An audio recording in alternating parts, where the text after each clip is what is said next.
Ladies, gents, they, thems, and anything in between, welcome to episode 9 of the MMA Commonwealth Connection.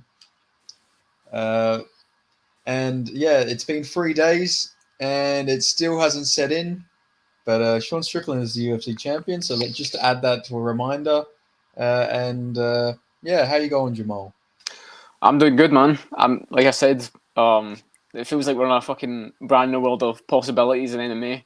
When you see someone so stylistically outmatched, be able to absolutely dismantle someone who you've seen have little path to victory against, does open up your eyes a little bit to any upcoming fight result. Could be really anything you think about it. There's no guarantees in the sport, which is makes it more exciting. But yeah, I've come to terms with it a bit more now. It seems like it's becoming a bit more normal just to remember it, but it's still a bit bizarre, I'll be honest. Yeah, I don't know. It still hasn't completely set in, but it is. It is. I am accepting it a bit more now. Yeah. He's already fucking broke his belt. Yeah, he's someone says he's got to turn it into like the WWF Hardcore Championship, but the belt's just stuck together with tape. I could actually see that. But yeah, the fact that he's already fucking broke a bit of plating off is very fitting for Strickland as a person. Yeah, definitely. But there is some good news. After the Dana White Contender Series today, Dana White he took back his statement about giving Izzy the rematch. So hopefully DDP will be getting his rightful title fight against Sean Strickland, and hopefully Israel Adesanya will be fighting Hamzat Chimaev. Yeah, I was thinking it would have something to do with maybe Dana White not understanding that Strickland has a massive fan base of his own. I think he was really upset that he's lost his golden boy, so to speak, in Adesanya. But I think he realised now in the fallout days from the pay-per-view that there's a lot of support for Strickland. He's got a massive new fan base. There's also a lot of people who are kind of ironically rooting for him before the fight. I think he realises that he's got a remarkable champion. Same thing with the Plessis, so I think he realises it's not necessary to keep Adesanya in the title picture at this moment. Yeah, definitely. And yeah, like you say, Duplessis also has that like a whole new market. Like, South Africa is a pretty big country and he's got a lot of support. Even I actually see comments from South Africans of all different races and creeds all supporting Dricus Duplessis. So I think he's got a united support system over in South Africa. So you do like to see that for Dricus Duplessis. And even those neighboring countries, I see he's got a lot of support in like Zimbabwe, Nambia, Botswana, all them countries. So I think he's just got this whole of Southern Africa on his side. So that's a whole new market for the UFC. We don't really have many fighters from this. Well, I mean, we do now, but we didn't at first. We got a few fighters from Zimbabwe. One of them's probably getting cut, but one of them's a bit better than the other. Let's just say it like that. Yeah. One of them's got a win, and the other one's Blood Diamond. Oh, you know what's weird? I had the weirdest dream this morning. I had this dream. It was like all over the place from all different parts of my life. So I had a part where it was some people I knew from primary school, some people I knew from high school, and then Blood Diamond was there. I'm not even fucking kidding. Blood Diamond was getting beat up from this kid in high school who was like the punching bag. There's always that one punching bag. The one punching bag was literally giving fucking Blood Diamond a noogie in my dream. I'm not even fucking kidding. He was bitching Blood Diamond in my dream. Well, if our Blood Diamond conspiracy theory lives up to its case, maybe he just was at your high school, you never even noticed it, and he was just there the whole time. Blood Diamond is... What if it turns out Blood Diamond is God himself, and he's just, I mean... he's quite. I mean, the whole thing about God is like he's like selfless, right? That's kind of one of the things about God. I mean, I'm not a very religious person, but I think that's one of like the main things about him. That he's selfless. So it would be a very selfless thing to do to be the God of the universe and make yourself go 0-3 in the UFC and lose to Orion Koski and Charles Radke. But Orion's like named after like the solar systems. Maybe there's some link there, something like that. What if we've cracked the code? We've cracked the matrix. Yeah, I could see it, man. I'm telling you, that timeline we start off in, maybe that timeline is when where Blood Diamond is the almighty being in the sky that oversees all, and this is his human vessel essentially. There was a magician in the UK. Anyone from the UK watching, I'll know. There was a guy from the UK. He's called Dynamo. And he was a magician who'd do like shit in the street where he'd pretend like he was levitating. He did a stunt where he would walk on water It all got exposed for being fake, obviously, but the way they marketed him on TV was that he was like Jesus reincarnated. He is Jesus on this planet, so maybe that could be what Blood Diamond's going for. So I guess we'll see what pans out. Maybe post-UFC career will go to like preaching or something like that, and he'll start going to small villages in Zimbabwe and turning water into wine. So we'll see what he does. I'm excited to see the next career steps of Blood Diamond, aka Jesus. What if Blood Diamond has like a George Foreman type comeback? Do you know the whole story about George Foreman? Well, I know that he's one of the oldest champions when he got it, right? Yeah, so he retired at like 30, I think it was, after he lost a couple boxing matches, and then he came back at like 40 or something like that, and he came back and fought till he was like 48 or something. But he came back, and while he was retired, he actually found religion and all this stuff, and he became a preacher. And then he got back into boxing to help fund like funds for poor kids and stuff like that around his church, and help the community. And literally just went on the run of his career and became world champion at 48. So imagine if Blood Diamond does that. He retires for a couple years and then he comes back at like 40 and somehow we see him become UFC welterweight champion at like 47. Well, he's going to put a bit of a run in outside the UFC for a bit of reconsideration to get signed again. Maybe he goes somewhere and maybe he could fight Doomey. Maybe we could really get that Doomey fight signed for PFL Europe. And he gets that one done and gets signed back to the UFC. But yeah, I'm not sure where Blood Diamond lies within the UFC right now. I feel like the UFC did him a massive favour for Izzy by signing him in the first place. I don't know how keen Dana White is going to be on keeping him around anymore when he's basically just signed this guy and had people taking the piss out of the UFC itself for signing a guy that was 3-0 and not very good. Like, yeah, it was always a weird signing, especially when he first debuted. I didn't have Fight Pass at the time, so I couldn't go and watch any of his fights. But after getting Fight Pass and watching his Eternal fights, he arguably lost to Dimps Gillies in his like the only fight where he fought a good guy. Like, he arguably lost that fight. So like arguably you could say that Blood Diamond is 2-4. Well, it would be very correct for Blood Diamond to have a pre-UFC fight not even go his way, but as it is. I don't know. I feel like I just have a feeling he's still going to get another shot. Like, but imagine, I think at one point Matt Brown was like, he had like a 50-50 record. Like, I think he was like 6-6 or something along them lines at one stage. So imagine Blood Diamond goes 3-3 and then just goes on a tear. Well, maybe we can do Blood Diamond versus Miguel Baeza or something like that. Why not just do Matt Brown versus fucking Blood Diamond at this point? Because weirdly enough, see them actually doing that, to be fair. I don't know, Matt Brown's getting these kind of legend matchups right now. It does not get more legendary than Blood Diamond, if you ask me. So that would just be fitting time this career out. Hopefully we get Blood Diamond versus the winner of Mike Jackson versus Pat Miletich. Now that's a fight. Now we're talking. If Mike Jackson, especially, you kind of boxing versus that kickboxing. Well, no, Mike Jackson did have a couple kickboxing fights, so actually, maybe we could just do a kickboxing fight. Actually, that'd be the most interesting actual outcome of that. If Blood Diamond went back to kickboxing and fought Mike Jackson, quite funny. Honestly, I'd love to see that. To be honest, that'd really. I feel like that'd be the greatest fight ever. Blood Diamond, Mike Mafefa versus Mike Jackson. Who is the better Mike? The truth meets the diamond. That's the poster right there. Did you watch that Mike Jackson Pat Miletich fucking promo I sent you? Yeah, was that a couple of days ago? Yeah, a couple of days ago. In the fucking, it was so bad. Pat Miletich said that he's going to tomahawk elbow Mike Jackson. Yeah, I don't know. Wait, is it not? Is it later this month or is it October? October, so it's like a month away. Yeah.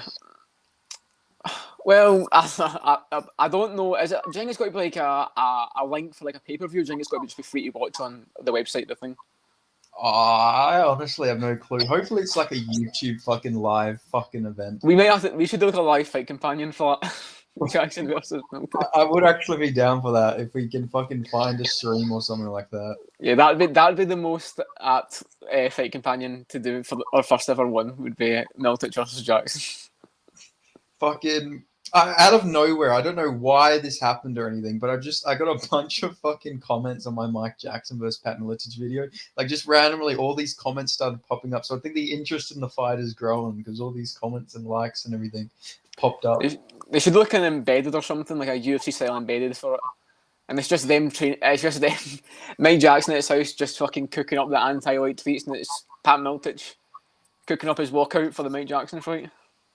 Mike Jackson said that he's going to send Pat Miletich to the fucking clan rally in the sky, which is oh my god, man! Like, sometimes I do wonder if Mike Jackson's playing a character, man, because there's no way he's that fucking dumb. There's no way he's. I don't know, man. I refuse to believe that some of these UFC fighters would surround themselves with this guy and hang around with him who's just fucking dumb of a person. Yeah, it really surprises me that Brendan Allen and him are friends. But I'm sure Mike Jackson hates him now after Brendan Allen had that whole tweet about beating his kids. So. Yeah, I don't know. I said this. I think this was like the first thing I ever said in the podcast was that Brendan Allen I give a pass because I feel like he's a bit. I feel like he could be a bit gullible. Brendan Allen's like a human Labrador. I feel like I wouldn't judge Brendan Allen's friendship group too much. I feel like he just kind of goes with the flow of everything. Some people who I would be questioning like. A bit higher up guys, but Brendan Allen, I feel like I won't judge him too bad for not being able to see through certain things. People, I'll just leave it at that. Yeah. How you got his fight with Paul Craig going? I'm leaning with Brendan Allen right now, but it would be the most Paul Craig thing to win and beat Brendan Allen, especially by submission, something along those lines. Not got much to go off for the fight really, other than the fact they both fought my knees. Allen beat him first, but Craig beat him quicker.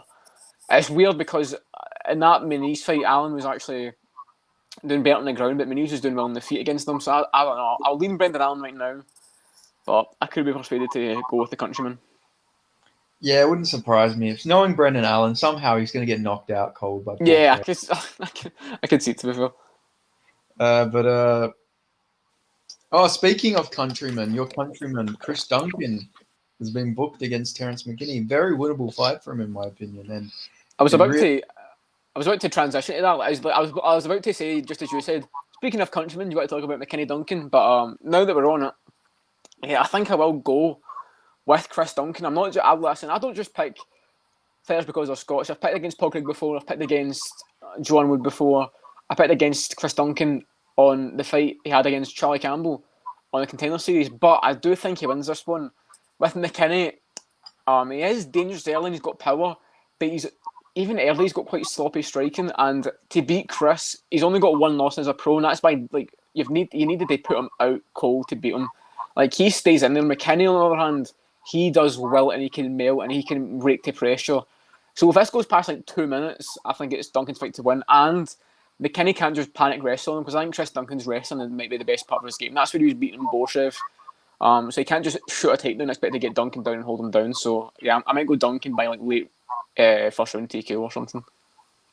Yeah, I'm thinking Duncan. I think he can tough it out and get to the second round. With McKinney now, it's literally just you have to survive the first round with him because his gas tank is just horrible, and he's I don't think he's very durable either because he's been put out cold about 3 times now. And yeah, it would be very interesting to have McKinney just absolutely batter Matt Favola and KO him in like 7 seconds, but then lose to Chris Duncan. It's just a very interesting turn of events here. Chris Duncan was not a guy I seen coming out of the UK. Like when he showed up on the Contender Series, I didn't even know who he was, to be honest. Because he didn't fight through Cage Wars. He fought through Bellator and a couple other promotions regionally. But then he's ended up against the UFC and he's done well for himself. Like I thought he did quite good against Ashman's as well. And now he's with the Zuffa, I guess he's 3-1, but 2-0 in the UFC. So fair play to him, man. Very well done. And I don't really rate Terence McKinney getting a win over Mike Breeden, which also brings me to my next. Mike Breeden is literally a fucking jobber. Like he's an enhancement talent. Look, okay. I don't want to shit on Mike Breeden, but hear me out here, okay? They're using him to build all these international markets. They used him to give Alex Hernandez a win.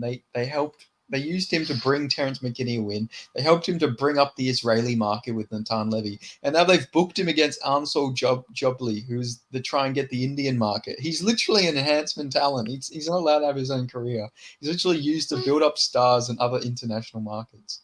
Yeah, he is a part of the job squad of the UFC. Just really does beg the question of how did Natan Levy make that a close fight? It might be how did he struggle with that fight? Literally, that there's an argument that he could give that to Mike Breeden. I think Natan Levy won, but like Mike Breeden was giving him the hands. Natan Levy, wait, Natan Levy, did he fight Grutzmarker or am I thinking of something else? Because Grutzmarker beat half of Garcia somehow. That makes absolutely zero sense.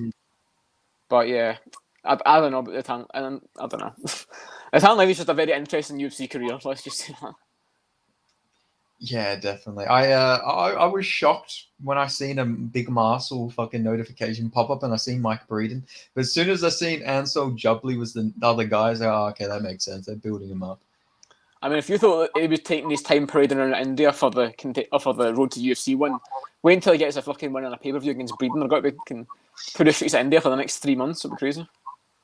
If he somehow loses, then I don't mind Mike Breeden. He seems like a nice guy, but I need Ansel Jubbly to win because we need that fucking Indian market to like grow. We need the fucking sport of MMA to grow there because they have no fighters and they have like they're the most popular country in the world. They have 1.4 billion people. Like imagine if they were all into MMA. Yeah, we understand now what the UK and the American fans and the Australian fans and the Russian fans, the Brazilians, we all understand what these MMA fan bases talk like and have their opinions on. We don't know what the Indians are going to be like. The Indians are very passionate people. And when they get into, like, think about cricket and that, how passionate they are, they fucking turn up for sports they're into. So if we can get MMA going off in India, there could be a very passionate, dedicated fan base, similar to like the Russians, I think. But we'll see how it goes with Jubilee. I think you'll find most of them Habib fans are from India, like passionate ones. That is true, and I understand that side of it. But someone to root for of their own, and a true fighter representing India, I think could be a different story. So when Ansel Jubbly was booked against, who was the Indonesian guy he fought on? Was it something Saragi or am I thinking of something else? Yes, I think it was Saragi. I looked at the comments of Saragi's Instagram and they were all just death threats to him saying you're going to die. Yeah, and it was all Indian flags. Like there was literally thousands upon thousands of comments. So, that's what I love about the Indian fans, man. That is very similar to the Russians in that case, where if you are signed to fight their fighter, it's a death threat and a fucking. It's like the Kazakh fans. Every time someone's booked again, like I remember going through Odie Osborne's fucking comments, and there was literally, I shit you not, like 1,000 fucking Kazakhstan flags. Well, yeah, I know it's a bit fun sometimes, but it is entertaining when you see those fan bases because they never handle the loss well either. Wherever the guy loses, they just disappear from the guy's comments. But yeah, speaking of, I'll go to transition later. There you go. Okay, I was going to say if you want to stick with that, you could say something, but I was going to transition into something else, violence related. An MMA that happened recently with the Askabel brothers and a home invasion in Thailand. Yeah, we got to talk about that. Did you see the photos of the guy tied up? Yeah. I wasn't sure whether those were like the police photos or whether it was a fucking stock image or something to use, but I think that was the real picture of the guy.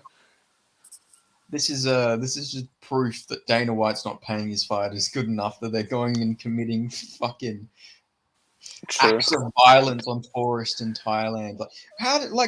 Why are two guys from Chechnya committing fucking crimes in Thailand of all places? Like, yeah, commit crimes. Go commit crimes in Chechnya, Thailand alone. Yeah, and that's got to be one of the craziest fall-offs in recent MMA history. How you go from being an undefeated prospect like 23-0 to being behind bars like surely that has got to be a year's fucking prison sentence plus. Like, there's no way he just gets out of this and he ends up fighting the UFC soon. That's got to be a fucking sentence worth something, man. Kidnapping and shit like that. Come on. He should be sentenced to 10 years of having to fight Jamal Emmers every day. He's in his fucking padded prison cell with no guards, yeah. I could see it. Just him getting 30-27 by Jamal Emmers for fucking 10 years. That's his punishment. It went from the fucking, I can't remember when it was, but it was the Carl Roberson thing, where Roberson and some guy broke into someone's house. Yeah, he got arrested for like crack cocaine possession as well, or being under the influence while driving as well.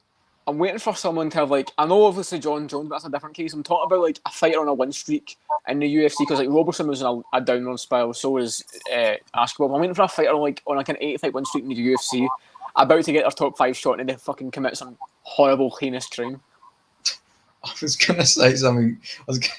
Imagine if it just comes out that fucking Wonder Boy's a serial killer, like a mass murderer or some shit like that. I could see the documentary already. It's like the Netflix always do the same fucking trailer for their serial killer true crime documentaries. I could just see it, man. Just no one expected him. He was the nicest fighter in the world, the NMF, and then they found 30 bodies under his floorboards. Comes out that Sage Northcutt is like the fucking. I'm trying to think of some random. It turns out he's the Long Island serial killer or some shit. Yeah, there's a string of missing person cases, and every fucking scene of the crime there's been a small bit of fucking dyed blonde hair wheel. They just got to try it all together. If any fighter was to come out as a serial killer, I know this is a real random one, but I can just imagine fucking Ally Quinta burying bodies under his fucking real estate, fucking houses and shit like that. I feel like Ally Quinta is just a bit too like. maybe that's what makes him suspicious. But Ally Quinta just seems like the type of guy to have like the most normal American day-to-day life ever. Wakes up, reads the newspaper, drinks a coffee. Like Ally Quinta is like the most NPC American I can think of. But maybe that's what makes him more likely. You don't expect him, so I could see it. Nah, I'm just kidding. I love Ally Quinta. I don't think he'd be a serial killer. I'm just trying to picture the most like random fucking fighter to be a serial killer. You should match the crime to the fighter. So you should name a crime, and they'll try to see which fighter is most likely to commit that crime. I was gonna say a crime, but I don't know. I don't think that's a good crime to mention, and then also to accuse a fighter of possibly. I can get on the lines that you're going for. Just think of a guy who fought Mike Jackson, think of his initials, and his last name was Punk. Yeah, I'm getting along with it. Yeah. I'm picturing. Probably not the best thing to accuse someone of, but we're just guessing. We're just saying based off, it's just a fun little game. Okay, what fighter do you think would be arrested for a mass shooting? Okay. That's my favourite part of the beat man in this podcast. That's fucking. Who's the most likely? I'm trying to think based off personality as well, but there's some people fighters just have a look to them. I'm trying to think who. Who was that? I know he's not in the UFC anymore. Do you remember that Ali Al Quasi guy? He looks like he could be I could see his fucking face in a mugshot just slaughtered 16 people. I can see it at a rally or something. Starts an attack on. I can imagine seeing him seeing a headline that former UFC fighter goes into like a fucking conflict on the Israeli border or some shit like that. He just goes in. He's like fighting on a border conflict against Israeli soldiers or something because he's from Jordan, I think. If I'm thinking, yeah, I think he is. Okay, okay. What fighter do you think would be arrested for kidnapping? So ruling out Kassim Askabov, most likely I'm trying to think of just the act itself, to kidnap someone. I'm assuming hold for ransom. So probably someone like who can I fit that description? Someone that kind of life. I could see the fucking one of the Taffa brothers doing that or something. I could see Justin Taffa being a part of some fucking New Zealand fucking screw gang and then end up having to fucking hog tie someone and hold them for ransom. I could see something like that. So this is my dark horse for kidnapping. Man, serious? Give me the ransom. I can't even do his fucking voice. What was that? I'm being serious, please. Oh, right. I try and do a Scouse accent. I have to do that. I don't do if, buts, or maybes. I do absolutes, mate. Yeah. That's how I have to transition into my till, but it's so hard to fucking. Sure. I can just say, being serious. I can imagine Darren Till pay up. He's like, wait, let me try and get this voice. All right. It's going to be horrible, but I got to try and get the impression because then you'll get the point I'm trying to make. Okay. I can't fucking do it. I'm trying to pay the ransom out of the fucking. I can only say I'm being serious. But I can just imagine Darren Till going mate, pay the ransom for my ACL, mate. I can't do his voice, but I can just imagine fucking Darren Till forcing someone to pay ransom because of his ACL or some shit like that. Something real. He takes a pistol into a hospital and holds one of the surgeons captive until he fucking repairs his ACL from. I know, I can picture. Just because it's Darren Till, I can picture him like fucking being flat broken. He's like got a fucking plastic fucking knife, and he's using that to like fucking using that as a weapon. Or Darren Till falls in the Lee Murray path. He fucking robs a bank, gets caught, and he fucking runs away and blows his ACL. And he's the only one that gets caught. That's we have to. I think that has to be the thumbnail. Just Till in a fucking just fucking on the ground and a fucking robbery outside a bank or some shit. All the crimes just get more pathetic. Like he fucking breaks into a fucking festival or something and jumps the fence. He fucking tells the ACL trying to escape the security. Oh my god, yeah, he's literally just committed the biggest fucking bank robbery in like British history, but his ACL tears and he can't get to the getaway vehicle. He's fucking the rest of his team just leave him there. Yeah, it's just the rest of Team Cowboy. It's just fucking Mike Grundy and Aspinall and Lochran in the fucking van. They leave him there. Mick Parkins, the fucking driver. Did I send you the thing? It might be not been you. It might have been no. It was like the undefeated fighters in the UFC with like the lowest win percentage of their opponent. I think Mick Parker was one of the top ones. Yeah, you did send me that, and also Cesar Almeida. Yeah, Cesar Almeida was the lowest because the only guy because Fernando was 9-1. But if you look at the guys in MMA that Almeida beat for the UFC, they were like 2-38 and stuff. All the guys he beat were fucking cans. Yeah, a lot of the guys on Dana White Contender Series, it's getting really ridiculous how some of these guys like opponents' records are. I get they can't always choose who they're fighting, but fuck me, some of these are getting really pathetic. Like, I forgot who it was. Some guy had like a fucking, I think it was like most of his opponents' losses were higher than their wins, and I'm like, I don't know, this gets to a fucking, that's a bit ridiculous. Where are they finding these guys to put them on Dana White Contender Series? You know. I don't know. I always see people criticising Cage Wars for that, but a lot of times I feel like mainly LFA and Cage Wars do a good job of giving their guys decent names before getting to the UFC. But sometimes you'll see these regional American and regional UK guys, and like they'll get to 6-0 by not fighting anyone good. They'll be 7-0 in the fight to someone that's like 2-4. Like, doesn't make any sense. Happens a lot in the American regions as well. But yeah, it's weird.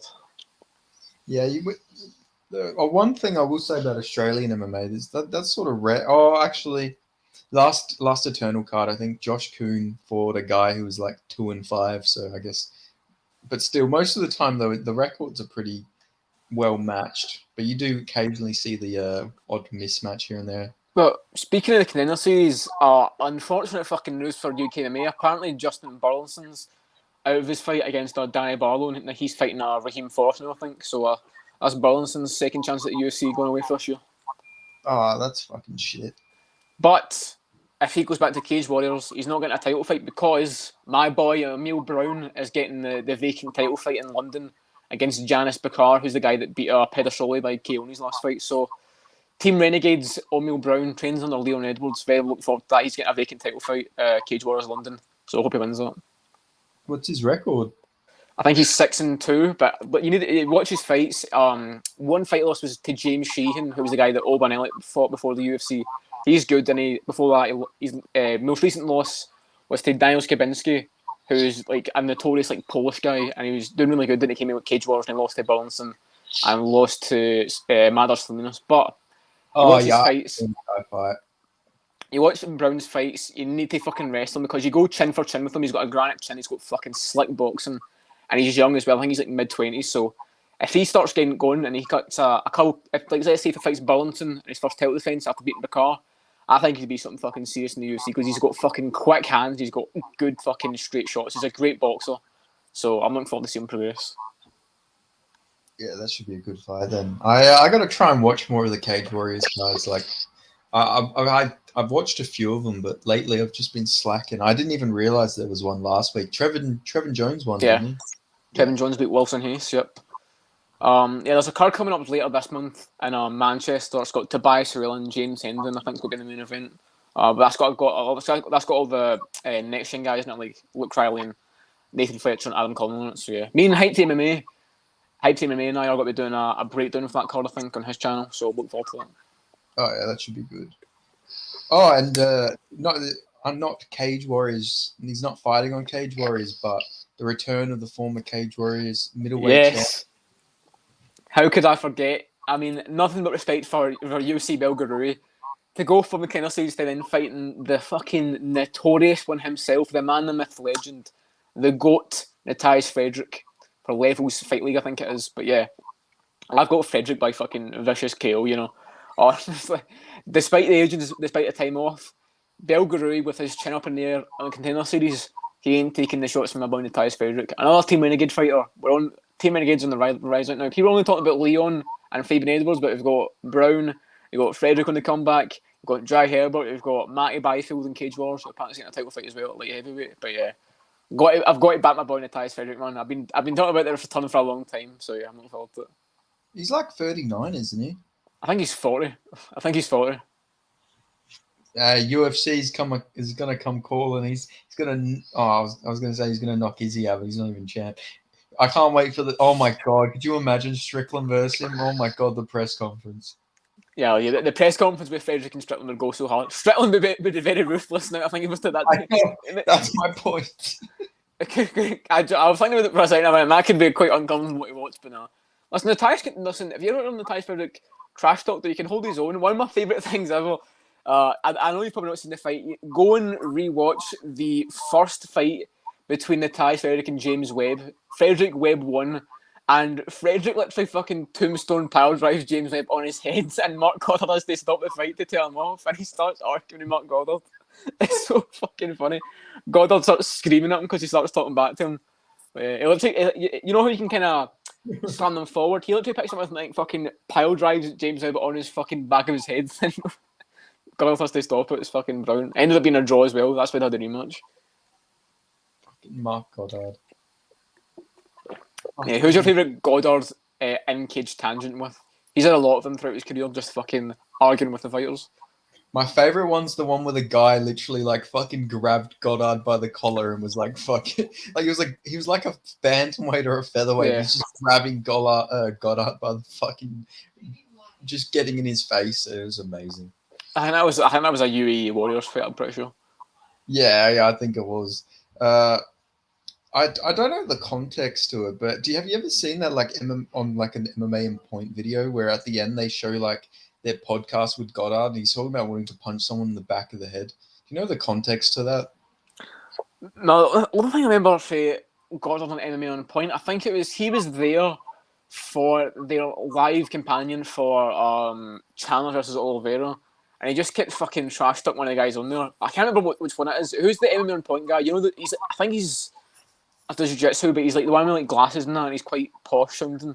That guy, he does commentary for full contact contender. He was talking shit to him the entire time because he was trying to act like he knew he was talking about. And he was trying to like talk about the stoppage and everything, and Goddard was telling him off. I can't remember what guy that is though. It's one of the MMA on Point guys that's quite featured. Oh, Goddard's such a fucking wanker sometimes. There was one. Have you ever watched CLD's title win in Cage Warriors where they fought Jack Milan, where he won the belt? Have you seen that fight? Was that the flying knee? Yeah, the flying. Well, he's got a lot of flying knees. The flying knee where he fucking got him, and he was beating him up, and then he got me the flying knee, and he kind of sprawled out forward. That one. Yeah. I've seen that. Yeah, right with. I think it was the second round. Jack Milan's fucking contact lens fell out, and he spent the entire round in between the second and the third. Try to put it in. And you can just see him there in the fucking corner, putting it on his finger like that. Try to put it in, and the corner just keeps stopping him from to wipe his face. He's like, and then he fucking put his contact lens in. I cannot fucking see. And Mark Goddard's like shouting his corner, get out now, get out. And he's just sitting there stressing to get his contact lens in. And it cuts to fucking CLD across the cage, just stood and looking at him. He just got absolutely fucked up, man. It was sad. But yeah, that must have been the most fucking stressful thing. You're trying to defend your belt in a fucking title fight, you're just can't get your fucking contact lens on. Poor guy, man. What's your favourite Mark Goddard moment? But I'm not talking shit about Jack Milan, by the way. Jack Milan, none respect for guy, I actually like him. He's coming back soon, but yeah. My favourite Mark Goddard moments or rants or in-cage instance probably is the Frederick one, man. The Frederick one was really funny, but I'm trying to think of any like UFC one that I can think of. Oh, You'll know this. You'll probably have the memory for this. Do you remember Roman Bogatov versus Leonardo Santos? Oh yeah, Where yeah, Bogatov, 100 fouls. yeah, Bogatov committed every foul possible in MMA. Like, kneed him in the dick about 3 times, poked him in the eye, the illegal knee, and McGuire goes like that. Roman, what are you doing? After like the 5th foul, he was just so fed up with me. Just would not stop fucking What are fouling. you doing, man? Yeah, exactly. Just fucking ancient 50-year-old Santos constantly fouled. Just absolutely brutalising the poor guy with illegal knees. It was so bad. Yeah, I remember that. I just remember him just, what are you doing? Mm-hmm. Just It's just crazy because that Bogatov guy was undefeated coming into that fight, and that was his only UFC fight because he lost. But he's like been undefeated since. I don't know how he couldn't beat Santos because at that time in his career, Santos was just not winning fights at all. That's when he got really old and was losing like Dawson shit and Jar Gordon. Yeah, yeah, that was. He literally got cut because of the fouls. I'm pretty sure because like he Yeah, literally. I wouldn't be surprised. Yeah. Has he fought? Did you? So he's fought since that. Yeah, he's fought since. I don't think he's lost since then. I think his only loss is that fight to Santos. I swear he was undefeated coming into that fight, and I'm pretty sure he's fought a couple of times like Brave or I think it is Brave or maybe Eagle FC or some shit like that, and he's not lost since then. I think he's on a win streak. Well, I'll have a look. So he lost his last fight All right. to Nemat Abradrashikov, if that's how you pronounce it. But he did win a bunch of fights. Yeah. He beat an 11-1 guy, a 15-2 guy, and a 9-0 guy. Yeah, so God knows how I guess they fucking just maybe it's a different rule set, but I don't know how he fucking fumbled the Santos fight so badly then. I guess Santos that was the fight before he got knocked out by Grant Dawson. So yeah, that was his last win. Yeah. Yeah, so maybe that was just the last we got to see. Like he KO'd Stevie Ray before that. So True, and he beat fucking Kevin Lee and fucking Anthony Martin and shit somehow. Beat Thiago Santos in Ultimate Fighter. He subbed GSP in a jiu-jitsu match. The Leonardo Santos, that win streak, that is a legendary fighter. That is a mythical fighter. Win streak Leonardo Santos, just fighting every 3 years was a fucking mythical fighter. People don't put enough respect in him. Yeah, I remember thinking like, damn, this guy, if only he fought more, he could have gave like a challenge to fucking Habib, but yeah, you know, he was literally like fucking 55 when he fucking finally lost. Yeah, true. And then do you remember who about the fucking Mirbek Taismov, that guy? He was in a fucking win streak and he just stopped fighting after he lost to Diego Ferreira. Yeah. I think I read that he's literally he was like banned from America for something. Like he couldn't travel, so I think they cut him, but I think he's making a comeback. But, of course, he's not fought since then at all, so I don't know if he can still fight anywhere. Yeah, I think I'm not even like exaggerating. I think they put him on like a fucking terrorist watch list or something. Okay, well maybe you should stay with me for a bit then, I guess. I don't think he is like a terrorist, but he was on like some sort of watch list where he couldn't try. I think it's just because he had, because he's Chechen. I think he had connections with like Kadyrov. Oh, okay. Well, it wouldn't be the only one, I suppose. Yeah, I think. Yeah, I can't even find him right now. But he was a fun fighter. He was booked against Cowboy in Perth actually, but it never ended up happening. I don't know. I'm only remember was the win streak went on, and then do you know who else doesn't get enough respect? Who the fuck was that guy's name? Do you know who didn't get enough respect? Michel Prazeres, he actually went a fucking good win streak and then he just never got any chance. He beat Beagle wins. He got a couple of good ones, but then he was old and he just never got a chance to get put on a main card, and he just got fucking fed to Shavkat. Like, he never got a chance really, but he was on a crazy win streak at one point. That Shavkat face off, that was like a fucking freak show fight level difference in height. That was actually like people shat on that fight, but like Shavkat and beating him in the way that was actually kind of quite impressive. Like that was always a good win to me watching it, and people just never give him credit for it. Like, that's when I knew like, oh, Shavkat's pretty fucking solid. Prazeres is tough. A tough guy, but yeah, he beat him quite easily. Yeah, he was pretty old then, and also moved. He was old, and it just got like USADA fucking suspension. I think he's still fighting in like fucking regional promotion. Yeah, I wouldn't be surprised. Because he retired, but then I think he did that so he could like fight in Brazil or something. Who's your favorite like pandemic era fighter? Like first original Apex run fighter who's just been forgotten. Oh, forgotten fighters. So what, like cut from the UFC or just don't Yeah, get mentioned anymore? yeah, like cut from the UFC, like and kind of just subtly through the pandemic, just were forgotten about after they got released. Probably fucking Guitar Hero. Oh, Justin James. Yeah, Yeah. just especially because of the meltdown he made the MMA Guru have when he fought Charles Rosa. Oh, that was so fucking bad. And again and again and again and again. Stop it! Just the fucking back of the head shots that Rosa's The way he coped, saying like, no, that doesn't count as a loss. You know, I based my predictions on UFC fights. This is a different rule set. You know, this allows back of the head shots. Like that's the most salty I've ever seen Guru. Because there was a fight before it. The fight before it was Jans Medeiros versus someone. I can't remember who it was. Fuck. Who was Medeiros' last UFC loss? Because whoever it was that guy. It was the guy who Demir Hadzovic. Yeah, Demir. Yeah. Yeah, him, and that was before that. He's like, no, I'm oh no. I predicted UFC fights. It hasn't been a UFC fight yet. How am I supposed to predict this? Just coping so hard of it. He's 0-2 prediction rate. Again and again and again and again. Stop it! Just so. Have you ever seen his reaction to Andrew Sanchez versus Bruno Silva? I can't remember it. But Keith Peterson, I think, didn't stop the fight for something. He's like, "You fucking little midget, go back to the chocolate factory. You little fucking midget on problem plant." Just start screaming at him to go back to the chocolate factory. He fucking has some crazy reactions at times. Well, what's your favourite MMA Guru bad take? I know we just had one with like the Tafa Lane one, which was quite funny in hindsight. But what's your other best ones? Oh fuck! I'm trying to think. Oh, what's yours? There's a couple. He really always rated. For some reason, he always really rated. Do you remember Shmuel Gamzatov? Yeah. He says that about fucking every time Michelle Olachechik fights. Yeah. You know, beat Shamil Gamzatov. Gamzatov, yeah. That was, you know that card, that Abu Dhabi card? I think the only two fights I got wrong on that card were Jan Glover, and don't ask me why, I picked Dan Hooker to beat Makachev.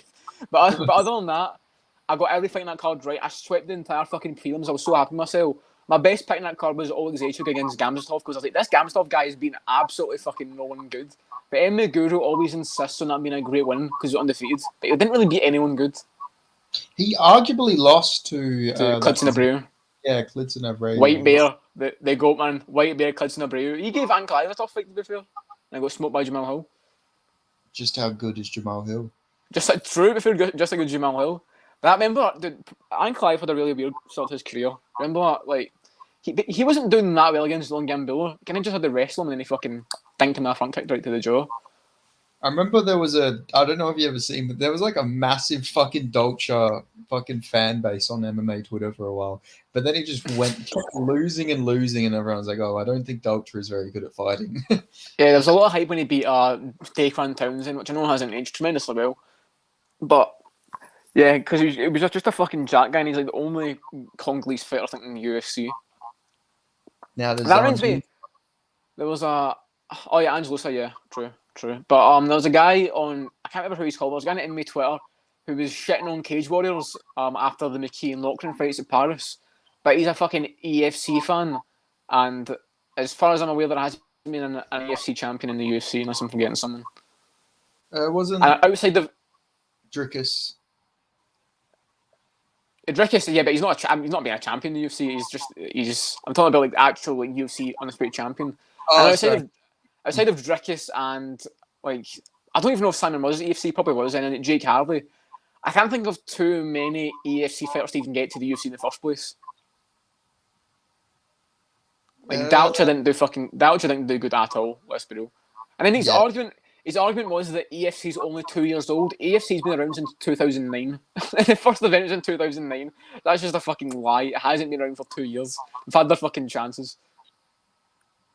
You had your chance. You're stabbing about it. That's it. You're done. Yeah. Like just going completely off topic now. We've reached the fucking point of the podcast where we spout absolute shit. I've been replaying Far Cry 3 recently, and I love that all the fucking NPCs in that game have the fucking thickest fucking New Zealand accent. It's so funny. It's just going up at a different outpost and they'll just speak to you like they're fucking Dan Hooker. I love it. What's the fucking thing that fucking MMA Guru says that Dan Hooker says? You know, he's like, I'm gonna stand up, hey. What's the Hey, fucking... to stand up, hey, defend this land at all costs, bro. He always says, defend this land at all costs. Dustin Poirier, I'll smash your face in. That's what he always says. I love the Eugene fucking Behrman fucking... yeah. We've got... But yeah, I love people getting pointed out the little fucking tics that they have and the little fucking tendencies they always do with their voice. I think people seeing that get exposed is always so funny because everyone has them. Every person has their own little fucking tendencies when they speak and little fucking cadences. I love when people point it out. It's so fucking funny. But we are not going to do that. But that's how he speaks like before. Just fucking delete every sentence. He's like, Izzy didn't have a... You know, Izzy wasn't injured, but his foot was broken. Yeah, true. What's the best MMA Guru impression, think? Because he's actually been back with something recently. Masvidal. Tom Aspen. Oh, right. Yeah, Aspinall is good, actual voice-wise. I know it's not MMA, but Gollum is his best one overall. I know it's not MMA, but Gollum is the best one he does. That is the most realistic one. Schmiegel. Very good one. But MMA-wise, Aspinall one's very good. I love his Trump when he talks about Darren Elkins. Darren Elkins. What a brain dead cunt this guy is. There's a really random fighter who does well. There's a fucking freedom fighter. I can't remember who it is though. There's a fucking guy with a really distinct voice and he does it quite well. But yeah, the Aspinall one's very good. And the Volkanovski one, he's been fucking killing recently. He got that one down very well. Oh, no, actually, his Bisping's his best one. His Bisping is good. I think actual accent-wise, it's not as good as the Aspinall or Volkanovski one, but it's funny though. He's getting better with it as well, we feel. I can't. If I attempted a fucking Michael Bisping impression, I think the fucking sound barrier would just, I don't know, break. Because I would not do a Bisping impression. Yeah, it's difficult because he's got that Americanized English accent, which makes it a lot more difficult to do. Oh, sorry, you're gone. I was going to just say, maybe I'm biased because I'm Scottish, but his Scottish accent isn't very good. It's not bad. I've heard a lot worse. But his Paul Craig impression's not that good, and his Scottish accent overall is not very good. But it's not terrible. I've heard a lot worse. But maybe I'm just saying it because I know more, and maybe I'm a bit biased. But that is not one of his strong suits, the Scottish one. I was gonna say I've seen a post of like a Michael Bisping video, and it's like he's got an English accent, his wife's got an Australian accent, and his kids all got American accents. Yeah. That is like crazy to think about, like. Yeah, I don't know. I find that always a bit weird though. I mean, it is what it is, but I feel like I'd want my kids to have Scottish accent as well. I'd just be weird if this kid was speaking to me and they had American accents. I feel like I'd be weird about it. Yeah, I can understand that. It's probably weird for my dad. He's from the UK, but then his kids all got Aussie accents. So I don't know. That's quite cool. Are you both your parents Scottish? Yes. I've not done like an ancestry test, but I think I'd be interested in seeing it. But yeah, I've always wanted to do one of them. Yeah, I know I'm part Jamaican though. I did something when I was really young. I can't remember what it was, but my parents did that. Apparently, I'm part Jamaican, like a good percentage of me. So shout out to Odie Osborne and Randy Brown and Aljamain Sterling out there. I mean, can we just say though? There's a lot of fighters in the UFC with those UK names. Like Strickland is a Scottish name, Covington's a Scottish name, Sean O'Malley's an Irish name, and Aljamain Sterling is a very Scottish name. Because there's a lot of history with the UK and Jamaica, and Scotland and Jamaica. That's why a lot of Jamaican names are Scottish. So I think we take Aljo as well. He's Jamaican, and we'll take him as part Scottish for the sake of it. Yeah, there's like a whole Caribbean country. I forgot which country it is, but they're literally the people there are like mixed black Irish people, and they have Irish accents too. It's like really unique. Yeah, there's a lot of like Tyrone is an Irish name. Like there's a lot of stuff that it happens in the UK, the main UK as well, but it happens with Scotland and Ireland. There's a lot of different parts of the world where there's a lot of black people and they've all got Irish and Scottish names. Tyrone stuff is a very Irish name. Jamal's a pretty black name. Yeah, I know. I don't know what part of that actually was crossed over. But that's why I want to do an ancestry test or something. I can't remember what it was they did to find that out, but or like, what was it? Is a 23andMe? Because at the time you fucking said 26 and you or some shit like that. You fucking botched the name of it. But yeah, 23andMe or one of them ones. But since you're Jamaican, does that mean you can say the N-word? No, I don't think so. I don't think so. Nah. Apart, no, I was going to say something. There was a part of my life where I thought I was half black, for a bit, and obviously I could have been half black because both my parents are white. There was a point where I had like an identity crisis of like how black I really was because of my Jamaican heritage, but I slowly realised it being possible for me to be a half black, or at least a percentage of it. But yeah, nah, I don't think I've got the Emerald Pass. I don't think so.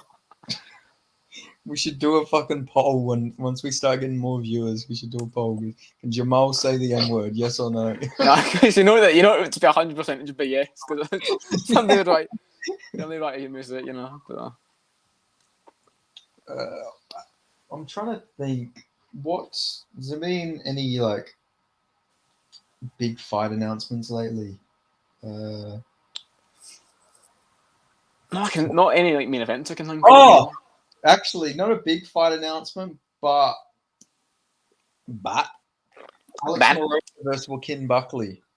Yeah, because there was that October 7th card, which was running low in fights, and they added Belbita versus Kolokiewicz and Buckley Morono. And Morono was tough. I might go Buckley KO though. I could see Buckley catching him. Yeah, I think Morono. See, this is an interesting fight for me because I want both of them to lose. I know people don't like him. I don't mind Buckley. To be fair, I kind of like Buckley. He's a bit autistic, which I like.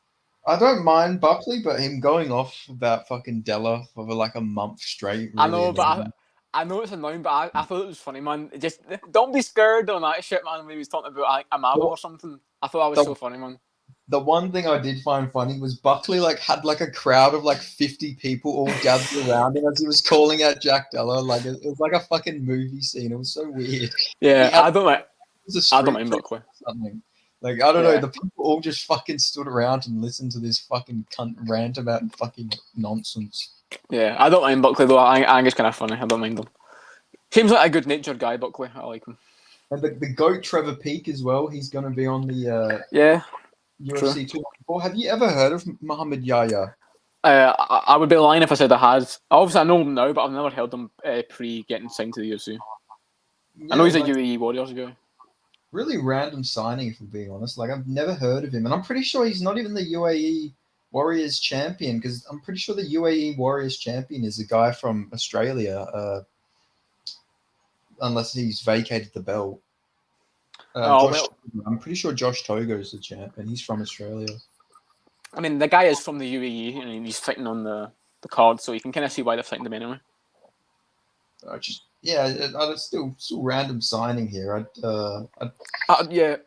Because I don't know enough about him, I don't know if they're signing him to lose to Peake or they're trying to give Peake a fight. I don't know whether it's a layup for Peake or a layup for him. Do you know what I mean? Yeah, well, I can just see like them both pulling out, and we end up with Trevor Peake versus fucking Unsold Jubilee. Yeah, that'd be such a sick fight. I love that. Yeah, they did Peake dirty, man. When are we getting fucking Peake reboot against fucking Victor Martinez? That was a fucking 3-1 for him. They just fucking took it away from him. Oh, we need Peake to get another win, because I need Peake to stay on the UFC roster. He's so fucking fun. We need that Trevor Peake versus Terrence McKinney fight. Yeah, or, I mean, Chris Duncan was calling it Peake after his last fight. Maybe if Duncan wins and Peake wins, we can get Duncan versus Peake. Absolute fucking chaos. Malik Lewis might have lost today, but he's only been KO'd by one man. True. Only one was enough to truly fucking beat him. Truly say you could get a win over Malik Lewis. It was Trevor Peake. There's a whole Peruvian wave in the UFC lately. They've signed so many Peruvian fighters the last year or so. UFC Fight Night Lima has to happen soon, because there's literally 7 Peruvian fighters now, I think. Yeah, and Shevchenko's part Peruvian, so you could put it on there. Yeah, exactly. I don't know if any of these Peruvian signings are going to be UFC champion or anything, but still, a lot of them are all fun fighters. They all seem to have really fun fight styles. Yeah, true. What are your thoughts on Belbita versus Kolokiewicz? An absolute heater of a matchup. I don't think about it. that was the most deafening silence that's ever been held in this podcast before. I don't think I've ever been silent before on this fucking podcast. Nah, that was definitely. I hope Belbita wins for personal reasons. Oh yes. Yeah, I hope Belbita wins as well. We should look at fucking. We could look at a Twitter FC fucking thing. Let's say if Ben Davis wins his next fight, we could get a bunch of Twitter FC guys, and it could be us versus like Twitch streamers or something like that. We could find another platform and fight them. So it could be like Twitter FC. And we could fight fucking who's the guy that fucking always gets? We could fight like Skinny Bets and stuff, like a fucking 6-man boxing match in Misfits. So it could be Twitter versus Instagram. We need to have Ben Davis fight the whole fucking Anderson Silva dynasty. First, he needs to fight the other son afterwards, and then he needs to fight Anderson. Yeah, it needs to end Ben Davis versus Anderson Silva. That's the fucking perfect timeline. And I know Anderson Silva's apparently going to have one last fight in MMA in Japan. Fuck it, Ben Davis versus Anderson Silva in Ryzen. Yeah, I could see it. I could just there is that slight chance. You never know. What if Silva plays it too safe and Ben Davis fucking nicks him in the chin and puts him away? Please don't say that. I don't. Ben Davis KO'd Anderson Silva, man. Fucking hell. I mean, if there's a man to do it, I think Ben Davis is man to do it. There's no more willpower than that, man. Trust me. Fucking. I'm picturing it, and I'm wishing I never ever pictured that ever again, because yeah, that's not a pretty timeline. Have you heard the thing of like if the last 3 fighters you watched fight were to try and save you from being kidnapped, could they succeed? Like, so let's say you're in public, you've been fucking kidnapped, you're sent away in a van to a fucking stronghold. Could the last 3 fighters you watched fight save you if they were the rescue team? Mike Jackson, CM Punk, and Blood Diamond. I don't know, man. I don't know. What the last fight you watched was Punk versus Jackson? Possibly. No, not really. I can't even. Oh, the last fight I watched was probably Malik Lewis versus James Allentop, to be honest. Yeah. And then whoever I guess was one before that. Or could be like your 3 favourite fighters, could they be trusted if they were the SEAL team to try to rescue you? Jack Della Madalena, Volkanovski, and Steve Erceg. Yeah, I'll be in good hands. Yeah, you need to fucking assign them like roles and shit though. Who's got to do what? That's what you need to think about. If you you got a muscle, you got a fucking scout, you got a fucking the man to get in and get out. That's what you need. Della's that's just pure offense. Volkanovski's the brains, and Erceg he's just snapping all the limbs. He's a fly. He gets in and out. He's the one that sneaks in and gets out. Volkanovski's just on the fucking telecom, just screaming these fucking catchphrases at them, at the enemy. He's done. Done. And it's fucking. You're done. Just fucking reverbs around the entire stronghold, just fucking off the walls, just breaking the fucking eardrums. Done. They're trying to ransom with us, and fucking Volkanovski's like, "I've had enough. You're done." It's just like fucking. He's just completely gets my limbs cut off. It's like, we want a finger. We want to know he's alive, or we're done. If Volkanovski got kidnapped and he was held ransom, he actually would just not shut the fuck up about it. He's like, nah, do you know what? I've had enough in this fucking shit hole. I'm done. Tries to stand up and he gets his fucking horn chopped off. Oh my god, fucking Volkanovski in an ISIS beheading video. He's like, they've got a fucking thing of like one of them bags over his head. He's like, you're being stubborn about it. You want to chop my head off? Well, you're done. You never know who we've got in this bag until fucking Volkanovski starts talking, gives it away instantly. Yeah, they've oh my god, yeah, the beginning of the video, the fucking speaking in Arabic or something. He's like, you speak in Arabic? I don't speak Arabic. You're done. Like fucking he's just still Volk. He just doesn't change a thing in the fucking video. He's just talking exactly normally. This is definitely the most fucking shithouse podcast I've done so far, man. I don't think there's been one relevant MMA topic discussed. I had a thought and then I just completely forgot it. It was going to be about Volk though. It's I can't. It was going to be something funny about the fucking him having the fuck. I didn't know you popped. He's like fucking hearing about the fucking like the ISIS guy had like some fucking, I don't know, he had to take some like ADHD medicine or some shit. He's like, I didn't know about you popping. He's got a fucking bag over his head. No, it's fucking. I don't know. Just standing up. I'm just fucking confused. He's just mouthing back to him constantly. Yeah.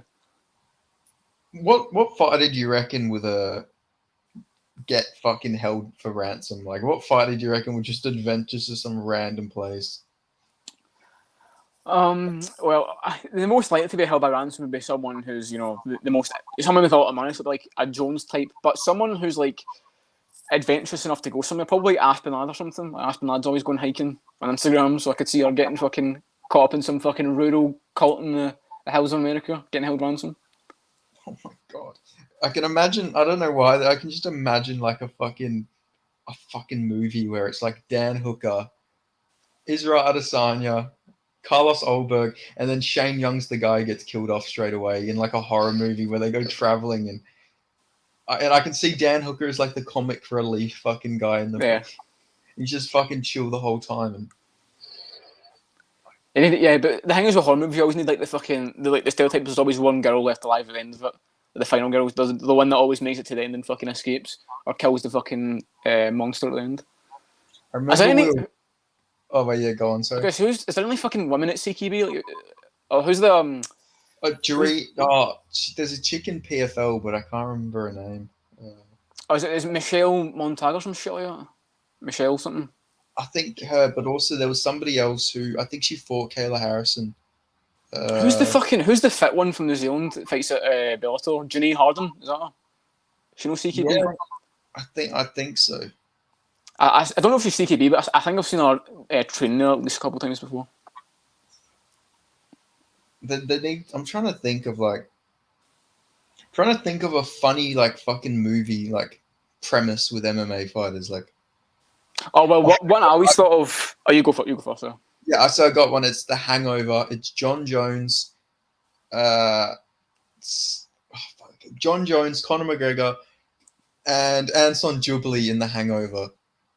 Why is Jubilee getting jumped in there?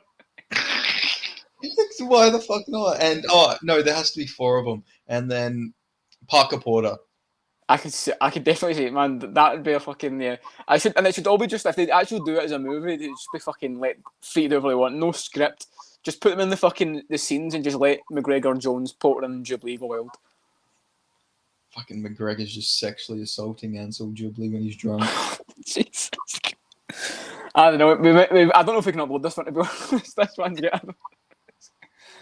I've brought up some mad things in this one, but the one I always thought of a buddy cop movie with CLD and Chris Duncan, and it's about who gets to keep the fucking name, because they've got both very different personalities. I could see that as like a buddy cop movie, CLD and Chris Duncan, and the entire running joke's just them getting their fucking names mixed up with each other. I had a buddy cop fucking film idea, but it was like Eric Anders and I can't remember. Eric Anders and Sean Strickland, for some reason, I feel like it would just make a fucking funny fucking buddy cop because. Well, Anders is a good straight man, but he's quite funny. I remember watching Anders on JR. He's quite a cool, laid back guy, so I could see it working out. Okay, Ben Askren and Sean Strickland on a road trip together. Yeah, they should do that, man. That's why I kind of wish, in a way, I wish that UFC had an alternate reality where it was like WWE, so there was like a weekly show. I know they do that, but I mean the same fighters fight every week, because that means you would get the fighters traveling with each other to these different shows, and you'd get these fucking interactions on the long road fucking drives between the UFC events. I need to see an interaction with Sean Strickland and Ben Askren, to be honest. I wonder how that would fucking go. I weirdly do think they'd get along, actually. I weirdly think they would get along. Here's the fucking thing, you guys. You got knocked out in 5 seconds. You're a fucking bitch. I don't think Askren would actually try and... I think Askren would go up to him and actually shake his hand and tell him he's funny. I can see Askren getting along with him weirdly. Fuck, I love doing the Sean Strickland impression. It's so easy to do, to be honest. Yeah. Just soothes a part of the fucking vocal cords when you hit that fucking raspy American accent. Here's the fucking thing, you guys. Yeah. Can you let me hear your Sean Strickland impression? Okay, fucking okay. We're just hitting the classic. Here's the thing, you guys. Yeah. The classic. Just test out. Here's the fucking thing, you guys. I'm not gonna be fucking doing this for fucking Biden or any of that shit. That's my first go into it. Who beats off the cartoons is gonna beat me. And he didn't fucking lie. Like that was the first thing True. I thought of. As soon as that fight finished, Was I not literally went to Twitter and fucking tweeted that, because that was literally the first fucking thing I thought of. Are we going to get into fight? Right, what fight impressions can you do now? I feel like we've opened the fucking the dam gates to this. We've opened up the dam to fight impressions. What other ones can you do? I'm pretty shit at impressions now. I used to fucking be able to do a McGregor, but it's probably really shit. Oh, I can't do Irish accents, man. They're fucking terrible. There was a line locked inside ones that I could do well, but this is my issue. I can do specific lines first as well. I can't do the accent itself, if you know what I mean. Yeah, I can only do specific lines. It's been years since I did it, but me and my mate could always do. When you're afraid of a smack from you for like a double barrel shotgun. But I can't fucking do it. Oh, and that fucking Khabib tells off that reporter for saying fucking Alhamdulillah by asking for whiskey. Oh, smack him then! Smack him then! Oh, can you do you will? Oh yeah, I can actually do that. I was listening. Random. It was really random. So I was in the shower today, and I was just thinking. I was thinking in the shower, like, damn, I should have done a UL Romero when I was talking about Tracy Cortez. I should have been like, Tracy Cortez, I love you. I love you. See you soon, boy. Hi. I feel like a lot of people can. I feel like UL's got one of them accents where, it's not even an accent. It's just a fucking voice where it's not even about doing the accent. It's just about getting your fucking getting that fucking that crushing on the fucking vocal cords. Hi. I'm just a goon from Miami, man. Yeah. McDonald's has some great American values. That's what he always fucking does. It always gets really, when any good does it, he gets really fucking close to the mic to fucking do it like ASMR. It does the Masvidal impression. What other fighters like impressions are there? I'm trying to think of who I can probably do. There's ones like the Colby Covington's notoriously tough to do because he's got such a fucking basic American accent that's hard to do. Who's like GSP's one that people always try to do, but I feel like no one does it properly. I'm not impressed with your performance. Are you intoxicated or something? Rejuvenated?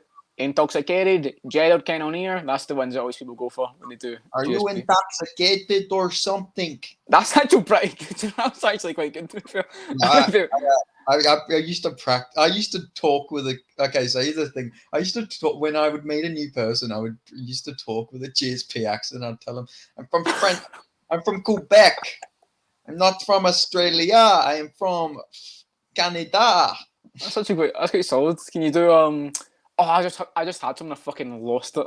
I had someone that was quite a good one to do though, but that's actually quite. That's probably the best fucking GSP I've heard. Guru's got a decent one as well, but that was fucking solid. Yeah, so GSP was like one of my favorite fighters, and I used to watch all his fucking videos, and I just didn't do fucking impressions. Oh, who else could I? I'm trying to think, but I can't do an Anderson Silva. That shit's fucking hard because he has like a Mickey Mouse voice, but with a Brazilian accent. What's the one Silva line everyone always fucking does? Hey, normal? Shake my pants? Normal. That's the one I always go for. Shit running out of my ass, liquid diarrhea, normal. It's normal. I'm trying to think of like. I've always thought I could do quite a good Marlon Moraes before, but I haven't done it in a while. I always thought I did a good Marlon Moraes. Let's hear it. Don't shoot the messenger, man. You guys, we almost lost this fight. All fight week, I've been shitting my pants. I've been fucking shitting my ass. Don't shoot the messenger. Who's like a fucking good accent to like a good fighter's like voice to impersonate? I'm trying to think. Can you do like a Paul Craig Scottish accent? Oh god, I might have to put myself on mute to fucking get that one out. Alright, go. You put yourself on mute and I'll do some fucking Marlon Moraes, Henry Cejudo interactions. I'm not gonna let a guy that sounds like Michael Jackson, looks like Mr. Clean, become the champion. I got TJ Dillashaw on my shoulder, Demetrius Johnson here, Marlon Moraes, you're on my waist, baby. There you go. That's just the one back frame. Okay, I attempted it, and no, I'm not even gonna. I can't fucking get a Paul Craig voice out at the moment. It just you can look like a Scottish accent, just basic Scottish accent.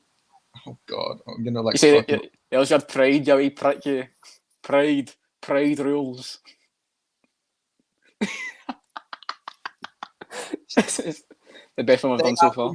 Oh, I can't do it. I had What, it. what was that? I thought something I to be was gonna do a Russian. Shrek. I was gonna do a Shrek. I was gonna Shrek. I swamp your way, prick. But I can't do it. Oh, actually, okay, no, actually, I do have an accent. I can sort of. Okay, that one. That was special. That was. Donkey. Mr. Meekle, House of Silence. I can't do it. What There was used, that? to be a teacher, there used to be this teacher at my school, and he would literally go. What was that? So there's this teacher, and he was Scottish, and he would literally go like, "It's Mr. Meekle's House of Silence." So that's very Irish. That was It's silence. Tweedledum. He'd say that. He'd call people Tweedledee. We got Tweedledee and Tweedledum here. That's very Irish, you know. That's actually, it's actually. If you said that was Irish, I would have fucking believed it and said it's quite good. My fucking Scottish always turns into an Irish accent. It's so bad.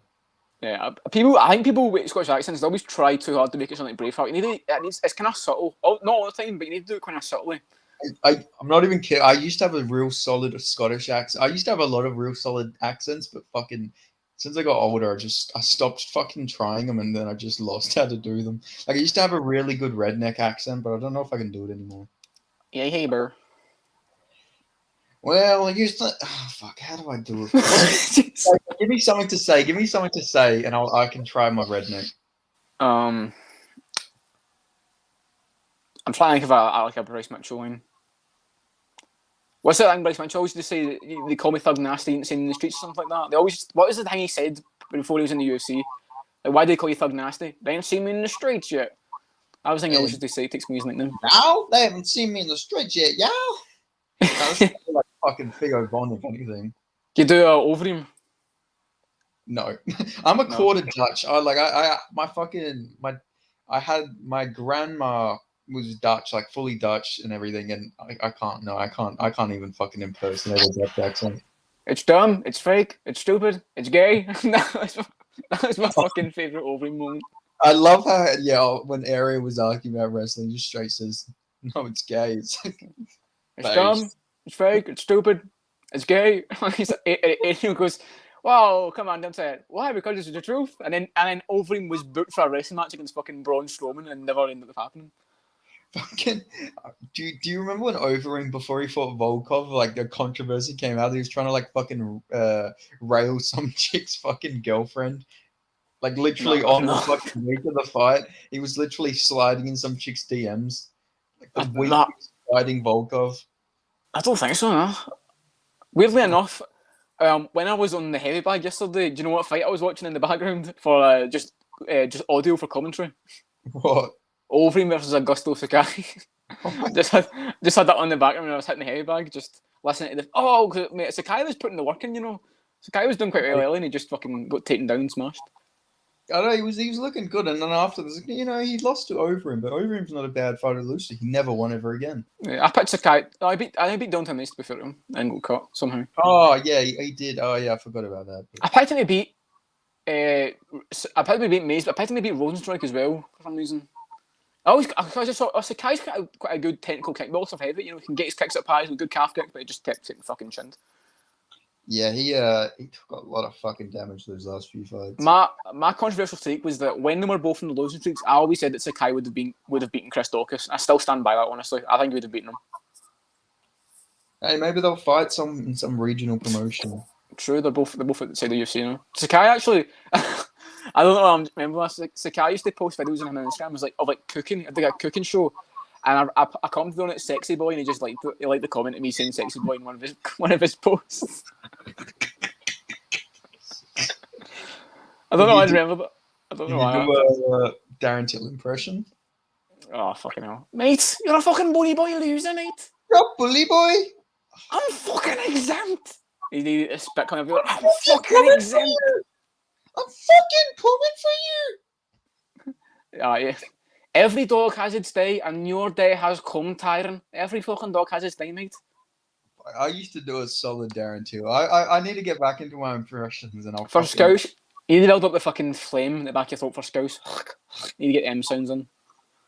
Yeah, that's what I used to. That's what I do when I do my Paddy Pimlet impression. You know, have you ever seen the video of Kelvin Gastelum saying chicken, I can't cook. And he just does it so bad. And I think it was UFC Liverpool, and they're getting all the fighters to do Scouse accents, and they got Kelvin Gaston to do it, and he just didn't fucking try at all. Chicken. I'm trying to think Chicken. of like... £3 for a chicken. I used to... Backpack. I'm a Scouser, mate. Oh, fuck, no, that was horrible, man. That was an American attempt. That was. I know, it's so bad. I try and... My fucking impression... I'm a fucking Scouser, mate. We don't get knocked that, lad. That went very Irish as well. I think we're finding that every UK accent you do just slowly devolves into an Irish accent. I know, it's bad. It's because I used to do so much Conor McGregor accents when I was younger, so now every time I try and do it... Can you look at Ian Gary or something then? Just a normal Irish accent. Sit down and shut up. See, that was actually quite soft. Maybe your specialty should be Irish accents, and that wasn't that bad. I am part Irish, so maybe it's fucking coming out of me. I'll explain it. Nobody's doing what I'm doing. Do you know my favourite thing? You know, Vlad, UFC Legends and Classics. When he does accents, he just does what the person says. He doesn't actually do the accent. He just says what the person says in his accent. I noticed that when he did a Nick Diaz impression on here. Come on, what are you doing? Come on, fight me. I couldn't stop laughing, man. Like, I love that though. I love, man. He's the most wholesome guy I know. I fucking love him. I started cracking up laughing because I asked him for one of his picks, and he literally like talked exactly how he does in his videos. He's like, if I have to pick a side, I pick. You know, so you know how he does that in his videos. I started laughing because it was so funny. Like he was talking exactly how he does in his videos. So if I have to lean, I say fight starts round 3.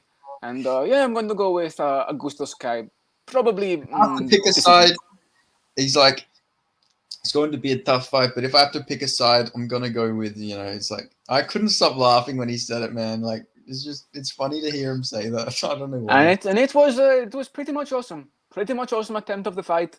And Sean Strickland has done it. That's my bad. Give me something to say in my Ian Gary type voice. I want to say something. But it needs to have me say sit down and shut up though. Sit down, shut up, never ever hit your kids again. Sit down, shut up, and never hit your kids again. The end turned into a bit of a fucking Dagestani type accent in a little bit. Ian Gary's taken all the last name. Ian Machado Nurmagomedov. Sure, I could see it. Okay, let's end off the podcast with since this has been like the Rogue podcast. Do you think we should do like a remake of MMA Guru's fittest fighter tier list? Like did on his channel. Yes. I think we should. Okay. Do you know what? If you're down, I'm down. I think we should do it. Alright. Or MMA Guru, he's too afraid to get his channel demonetized. He wants to do best arse in the UFC tier list, but he doesn't want to do it in case he gets demonetized or he gets the video taken down. So I think we should be the ones to do it. Anything MMA Guru is too afraid to do it, we'll do it because we have a lot less to lose. Yeah, exactly. I'm a fucking long way away from being monetized. I'm getting there, but it's gonna take a little bit. You have to get 4,000 fucking public watch hours before you can get monetized. I know, that's why I fucking gave up my channel. That's why my channel's like, if anyone wants to get interviewed, I'll do it. But other than that, I'm doing my predictions on this channel. any of my fight takes that's happening on the podcast. I've got 1,200 watch hours, so I'm getting there. Solid, man. So who would you think consideration for the fittest fighter tier list, like the S tier, or maybe not S tier, the A tier top ones? I know a lot of people say she looks like a horse, but you got to put Mackenzie Dern on there. Yeah, you got a part of it has to be considered like fighter standards. Like, what do you consider? It's definitely like a spectrum. So Mackenzie don't have to up there, even though but for an MMA fighter, you got to give her respect definitely. You see that video of her and Henry Cejudo where Cejudo goes to the tape and he just fucking locks his hand behind her ass. Just fucking locks up there. He knew what he was doing, man. He definitely knew what he was doing. I'd have Norma Dumont on there. Norma Dumont's a fucking shooting for a shout. Have you seen the clip from the weigh-in show where Loris Sanko goes, she has got a dump truck. Dump truck. The based fucking Loris Sanko fucking GOAT commentator. She has got a dump truck. Oh my goodness. She is trying. But the fucking intrusive thoughts win with that one, Laura. She wasn't wrong. I remember when MMA Guru did like the hottest female fighters and he pulled out fucking Josie Ann. Who's like? Do you know who? Honestly, something happened recently. Macy Barber's got a lot better looking. I don't know what happened. Macy Barber, she's evolved recently. She's up her game. I'll give her respect. Yeah, she does. She is looking fine. Oh, I'd have Tracy Cortez up there. To be honest, a lot of the best looking like women fighters are all like Latina and like Brazilian women. Yeah, all the Mexicans and the South Americans. Yeah, but you've still got like who's an example of someone that isn't? I tried to think of someone else. I couldn't really. Yeah, I know. That's like I can't think of anyone. I can just think of all the Brazilians and like Mexican women fighters. If you think of traditionally attractive, it's always like Poliana Viana, like Tabitha Ricci's one now. Grasso's always mentioned. I get Jessica Rose Clark. I guess was one. She was always up there. She was Australian. Yeah, I wish she stayed in Australia. To be fair to her, man, she's fucking 35. She's aged well to her. So you got to give Jessica Rose Clark her credit, man. Oh yeah, she's looking good. She smashed it, man. She's another one, and then in the same lines as Macy Barber. She definitely upgraded at some point. I don't know what happened, but she definitely things happened with Jessie Jess, and she upgraded somehow along the way. Yeah, Jessie Jess developed some cheeks. Developed some interesting characteristics. Yeah, she worked harder on them squats for sure. Who is any like newcomers to the UFC? Anyone that's in that list? I reckon Sean O'Bannon's not bad. Yeah, I don't know. Wow. I've seen some pictures of Sean O'Bannon. I'm just looking at them. I'm not like she's very UK, modern, attractive. Which I don't like the way the UK's going. I'm just the fake tan and the eyebrows and everything. Remember McGregor posted that woman on his story, and she literally looked like a fucking like a burns victim basically, and everyone fucking roasted her. Do you remember that recently, a couple months ago? Yeah, I do think that. Yeah, I'm not really a big fan of fake tanning, if I'm being honest. Yeah, neither am I. But it seems to be the end thing in the UK, which is it's a shame, but that's what it is. When my ex would fake tan, I would literally not be happy about it. But I don't know. It made me, it was less attractive in my opinion. If you're gonna get a tan, go get a fucking real tan. I know. I'm trying to find anyone like outside the UFC. I'm thinking of Bellator, but I think of Bellator made me think of fucking Sinead Kavanagh and Chris Cyborg. So it's not exactly what I was thinking of. Is Kavanagh like the? Oh no, McCourt. Is that her name? McCourt. Lee McCourt. Lee McCourt's the one who beat Fierro by decision at Cage Warriors. Yeah, she's pretty alright. She's all right. She ain't ideal though before, but yeah, I think Lee McCourt's a bit older as well, and she's got like 3 kids, so I can understand that. Oh, I forgot what her name is, but she's like a Russian Bellator fighter. She's pretty good. Yeah, is it? Oh, I know who you're talking about. Is it Diana Avsaragova or some shit like that? Yeah, she's friends with Lena Judah. Yeah, Liana Jojua. Jojua was she was alright looking, but she's just a fucking. She had a James Graham nose. That was the issue, man. That was the big issue. You can still sit on my face. So they did wrap it up, man. They did wrap up. Yeah, but this is crazy. That is the craziest thing that's been said in the podcast so far. I think that's safe to say. Yeah, I'm going on the unhinged fucking. At this point, we got to go unhinged. Any other shouts about Iggy? Oh, I mentioned her earlier, but Ginny Harden's quite fit. I'll give her a shout out. The New Zealand girl. She's good looking. And that, who's the what? Is it Sumiko Inaba or something like that? The Hawaiian girl that's in Bellator. Sumiko Inaba. I think she just beat Veta Ortega. She's quite young. She just started with Bellator. I think she's undefeated. Fuck, I don't even know, man. I think that's what I'm thinking of. Who's the? Okay, who do you think the best looking like female fighter from the UK is, just in general? I mean, the competition ain't too stiff. I mean, who even is it? Like, who is in the mix of that? Molly McCann. Molly McCann. I mean, Molly McCann, to be fair, like Shane, Molly McCann's not hideous or anything. To be fair, she's just very like the same thing I said about Amanda Nunes. Amanda Nunes doesn't have any ugly features. She's just very, very masculine. Do you know what I mean? Yeah, of course. Same thing with Molly McCann. I would never call Molly McCann ugly. She's just very masculine. Is the thing. Yeah, of course, yeah. But who else in even got like? You said Sean O'Bannon, but I'm trying to give like any like English titles or anything. I can't think him though. I mean, the person I'm going to mention, or Can we female, can we isn't consider Veronica Harding? Maybe consider. I know she's like Venezuelan, but she lives in England. We kind of. Right, yeah, she's got Hardy's last name. Yeah, she's part of the family now, I guess. She's not this one. She isn't even an MMA fighter. I'm going to mention, but Jazzy Parr is a very beautiful woman. I know you're talking about. Is she the Australian one, yeah? Yeah. John Wayne Parr's daughter. And then what's her name? Fucking Valerie Leda was in the conversation for a bit, but obviously she's went to fucking WWE now. So I remember when Valerie Loreda's like nudes came out or something, and I remember I put out like a post or like a tweet or something saying I had him as a joke, and literally my DMs were fucking flooded with like hundreds and hundreds of message requests saying you got them pics. It was all eye emojis and like, yo, not to be weird or anything, but can you send me the pics, please? yeah, it is alarming the amount of women's fighters nudes I've seen just by scrolling through Twitter. Like the amount of times I've seen that fucking picture of Jessica Andrade just on their replies on Twitter. You know what I'm talking about? That one. Yes, I know the exact one. It's scarred into my brain forever. Yeah. I'll never see Jessica Andrade the same.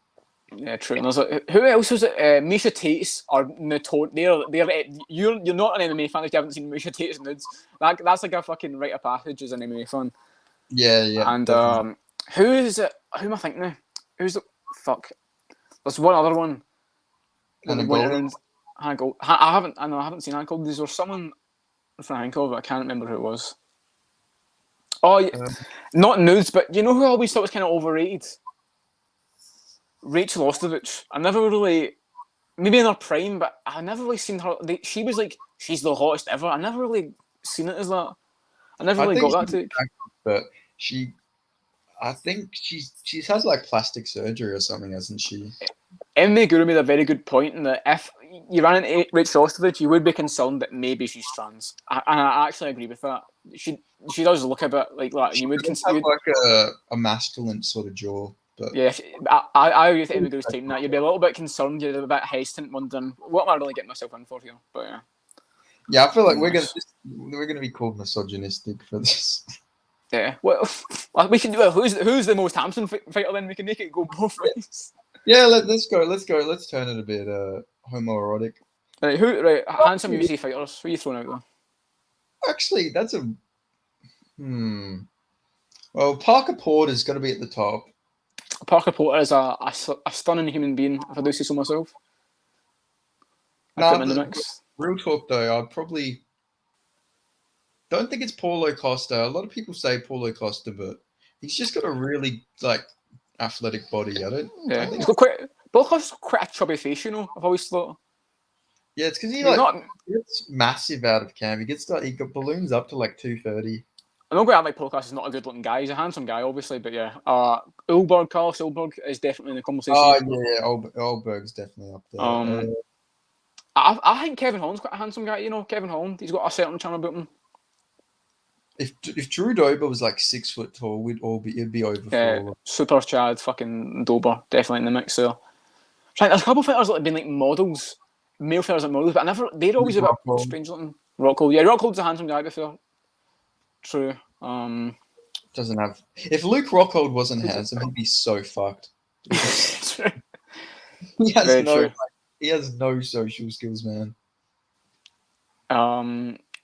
Who the fighters always say that have you ever seen James Lynch's female fighters talk about the most attractive male fighters? They always say like I think Pori always get mentioned quite a lot. Rockhold got mentioned on there as well. Who? Chris Weidman. I thought you said Chris Dawkins. Chris Weidman's like a very like run-of-the-mill American looking guy. He's like he's a very American dad looking guy before.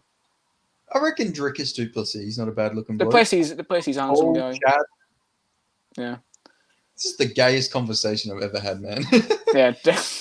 Well, no, but realistically, this wasn't going to come about naturally. We did this to even out the conversation we just had 5 minutes ago. We were talking about some very interesting things. I don't. You probably didn't watch it because it was like a 30-minute video, but I made a video reacting to the Logan Paul Dylan Dennis face to face, and Logan Paul's trash talk was very homoerotic. He was saying he was going to put his cock in fucking Dylan Dennis's mouth. That's very American, though, I feel like. Yeah, he's like, I'm going to put my fucking cock in your face or something. And then Dylan Dennis, I dare you to do it. He said, and Logan Paul's like, what, you're going to rip it? It's like, that's really, really weird. Like, that's really weird. And then then he was like, Dylan, you're a 4. You're a 4 out of 10. It's like, that's really sus that you're ranked on a fucking scale out of 10, man. Like, I get if you're going to call him ugly, but you're literally rating him a 4. Like, not even, if you're going to rate him out of anything, you call him a 1, man. You don't call him a 4. He's been brutally honest, really thought. He's like, no, you're kind of like a 4, man. Not too bad.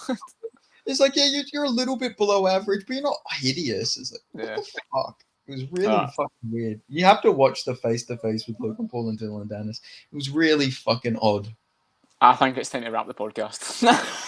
I think we've hit the point of no return. No, we got to shit talk Logan Paul. Let's do that. Let's get fucking Logan Paul as an enemy. I've seen him in person before.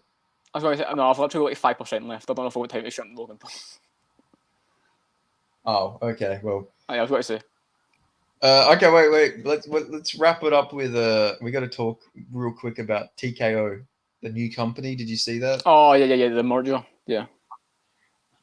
When do you think we should introduce the UFC Money in the Bank? I don't know. It's like whenever, as soon as possible, it would be fun. Just to fucking imagine.